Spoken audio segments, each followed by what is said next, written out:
L'Éternel te bénisse, l'Éternel te bénisse et te garde, fasse lever la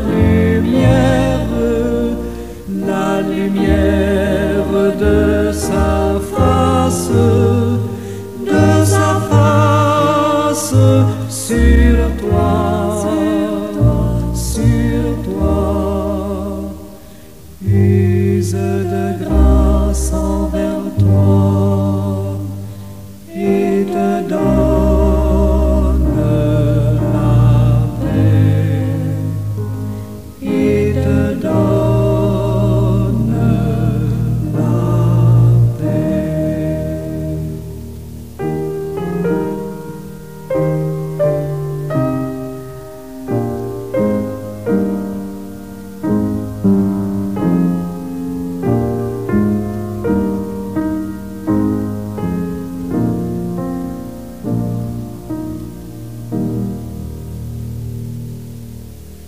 L'Éternel te bénisse, l'Éternel te bénisse et te garde, fasse lever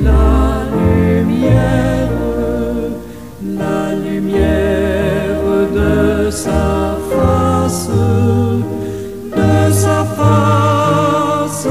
sur toi,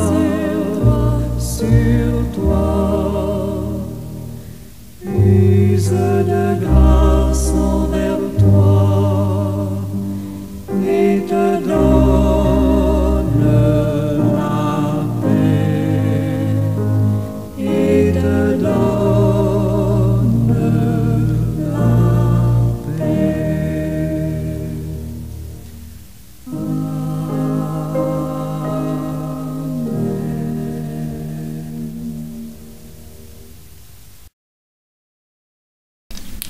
Père céleste, Dieu de vérité et de lumière, nous venons devant toi avec beaucoup d'humilité et de confiance, demandant ta grâce pour que nos vies reflètent ton amour et ta sainteté.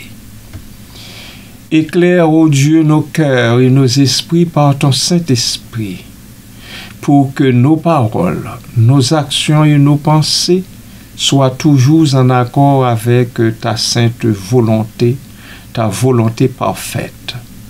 Que notre réputation soit bâtie sur la justice, l'amour et la paix, et non sur les mensonges ou les calomnies de l'ennemi.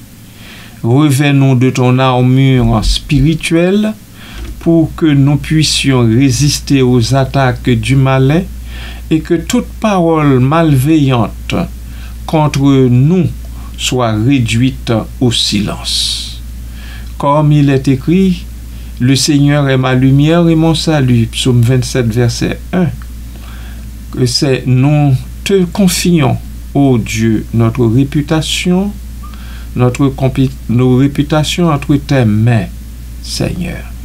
Que les autres voient en nous ta bonté, la bonté de Jésus-Christ, et que nos vies soient un témoignage vivant de ta gloire. Protège-nous, ô Dieu, des faux témoignages et des jugements injustes, et fais briller ta vérité pour dissiper toute ombre de mal. Nous te le demandons au nom précieux de Jésus, notre Seigneur et Sauveur. Amen et Amen.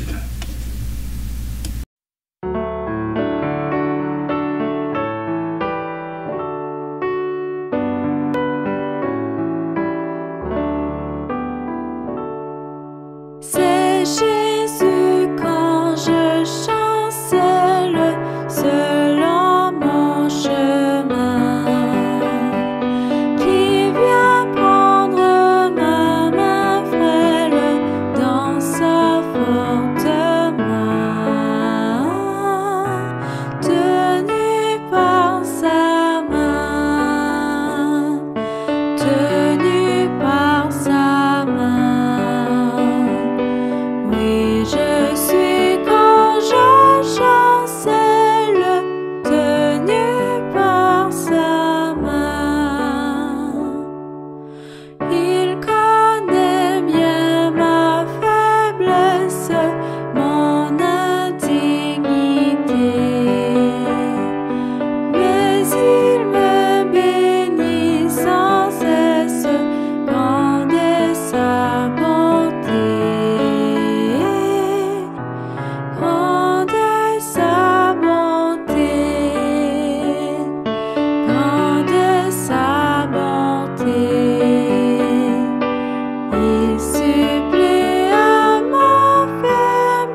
oui, ce n'est qu'en toi que j'ai le salut, la vie, ô Jésus, mon roi.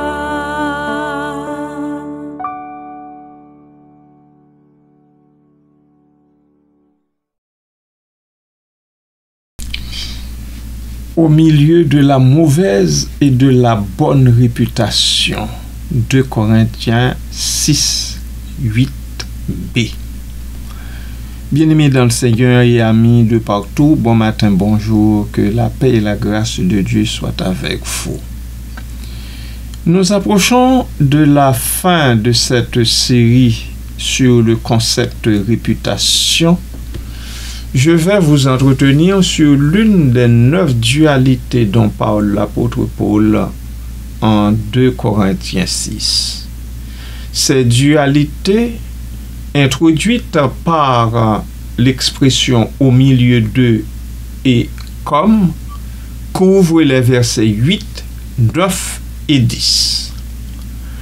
Nous allons regarder uniquement le fragment de phrase au milieu de la mauvaise et de la bonne réputation. Cette particule du verset 8 de 2 Corinthiens 6 révèle une dimension essentielle de la vie chrétienne, caractérisée par la constance et la fidélité à l'Évangile, même face à des perceptions contradictoires et des jugements changeants de la part du monde. Nous examinerons le contexte de ce verset, son interprétation théologique et son application pratique dans la vie quotidienne du croyant. Contexte biblique. L'expression au milieu de la mauvaise et de la bonne réputation se situe au sein d'une section où l'apôtre Paul décrit les marques distinctives de son ministère et de celui de ses collaborateurs. Il s'agit d'une défense de son apostolat face aux critiques et aux calomnies de certains Corinthiens qui mettaient en doute son autorité et son intégrité. Au complet, le verset tiré de la version Louis II se lit comme suit. Au milieu de la gloire et de l'ignominie, au milieu de la mauvaise et de la bonne réputation, étant regardé comme imposteur, quoique véridique. Dans ce passage, Paul énumère une série de contrastes qui illustrent les paradoxes de la vie chrétienne et du service de Dieu. Il souligne que les serviteurs de Dieu sont souvent confrontés à des expériences opposées. La gloire et l'ignominie, la mauvaise et la bonne réputation, la perception d'être des imposteurs alors qu'ils sont véridiques. Venant de Paul, ce n'est donc pas étonnant que nous, même après 2 millénaires, soyons vilipendés en ce bas monde comme serviteurs authentiques de Dieu. Je reprends mon souffle un peu ici, bien-aimé du Seigneur.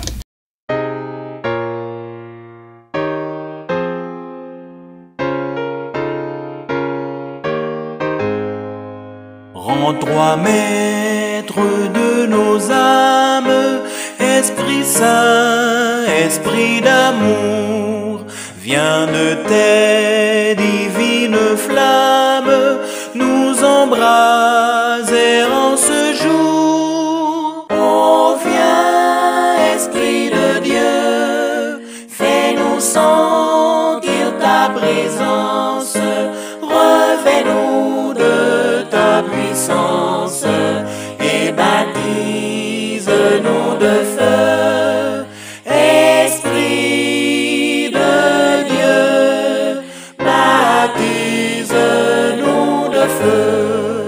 Viens, Esprit de la promesse, en nous scellant de ton sceau, nous dévoiler la richesse de jeu d'en haut. Oh, viens, Esprit de Dieu, fais-nous sentir ta présence, revêt-nous de ta puissance et baptise-nous de feu. Esprit de Dieu, baptise-nous de feu. Forme-nous pour le service du divin libérateur. À ses pieds en sacrifice, nous apportons notre cœur. Oh, viens, Esprit de Dieu, fais-nous sentir ta présence, revêt-nous de ta puissance et baptise-nous de feu. Esprit de Dieu, baptise-nous de feu. Esprit de vie et de gloire, conduis-nous de jour en jour et de victoire en victoire jusqu'au céleste séjour. Oh, viens, Esprit de Dieu, fais-nous sentir ta présence, revêt-nous de ta puissance et baptise-nous de feu. Esprit de Dieu, baptise-nous de feu.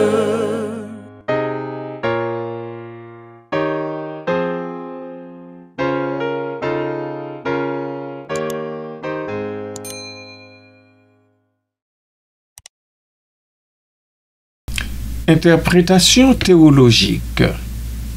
L'expression au milieu de la mauvaise et de la bonne réputation met en lumière plusieurs aspects importants de la vie chrétienne. J'en souligne 4 pour notre éclairage. Premièrement, la relativité de l'opinion humaine. La réputation, qu'elle soit bonne ou mauvaise, est subjective et dépendante du point de vue de ceux qui la formulent.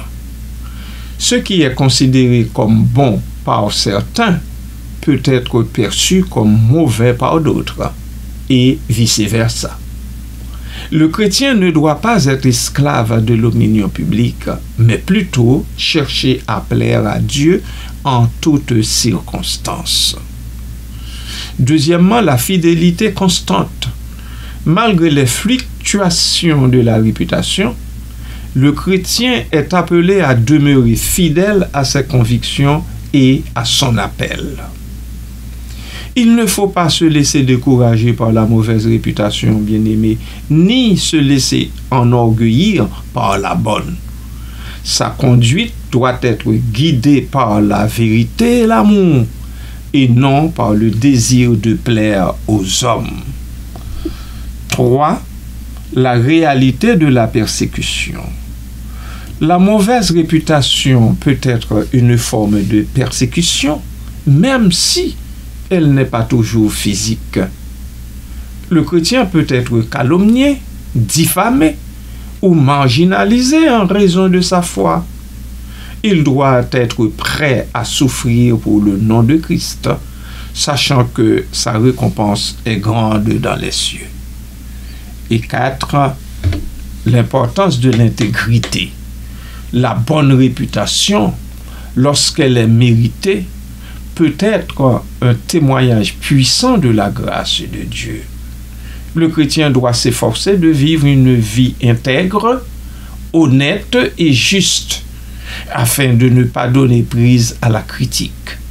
Cependant, il doit aussi être conscient que même une vie intègre ne le mettra pas à l'abri de la mauvaise réputation ou tout simplement des mauvaises langues.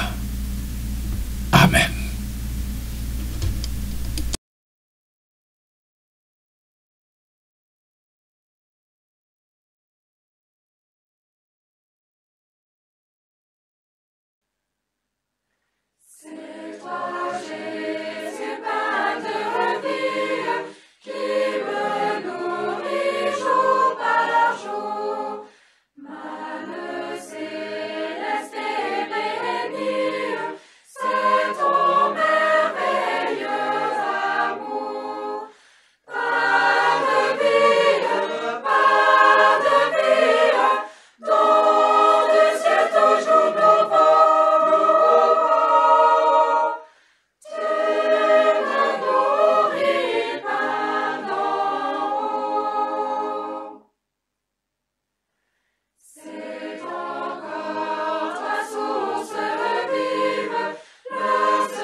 Application pratique. Comment appliquer cette expression biblique dans la vie quotidienne? Je vous soumets quelques pistes de réflexion. Premièrement, ne pas se laisser définir par l'opinion des autres. Il est important de se connaître soi-même et de savoir qui l'on est en Christ. Notre identité ne doit pas être basée sur ce que les autres pensent de nous, mais plutôt sur ce que Dieu dit de nous dans sa parole. Comment Dieu nous voit. Être cohérent dans sa conduite. Notre comportement doit être conforme à nos convictions, que nous soyons en public ou en privé. Nous devons vivre une vie d'intégrité, en parole et en action. Répondre à la critique avec grâce et vérité. Lorsque nous sommes confrontés à la mauvaise réputation, nous devons réagir avec sagesse et humilité. Nous pouvons répondre à la critique avec douceur et respect, tout en présentant la vérité avec amour. Cependant, nous ne devons pas nous laisser entraîner dans des disputes inutiles. Se réjouir dans la persécution. Jésus a dit, « Heureux serez-vous lorsqu'on vous outragera, qu'on vous persécutera et qu'on dira faussement de vous toutes sortes de mal à cause de moi. » Pas à cause de soi, mais à cause de Jésus. Réjouissez-vous et soyez dans l'allégresse, parce que votre récompense sera grande dans les cieux. Matthieu chapitre 5, versets 11 et 12. Nous devons donc, bien-aimés, considérer la persécution comme une occasion de nous identifier à Christ et de témoigner de notre foi. Enfin, priez pour ceux qui nous persécutent. Ça, je sais. Plusieurs ne l'acceptent pas. Plusieurs d'entre nous, parmi nous, au milieu de nous, ne l'acceptent pas, ne veulent pas entendre parler de ça. Mais c'est la loi du Christ. Parce que Jésus a enseigné à aimer nos ennemis et à prier pour ceux qui nous persécutent. Matthieu 5, 44. La prière peut changer les cœurs, bien-aimés, les esprits. Et elle peut nous aider aussi à pardonner à ceux qui nous ont fait du mal. Amen.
You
la délivrance à ton cœur brisé, contrit, et mon cœur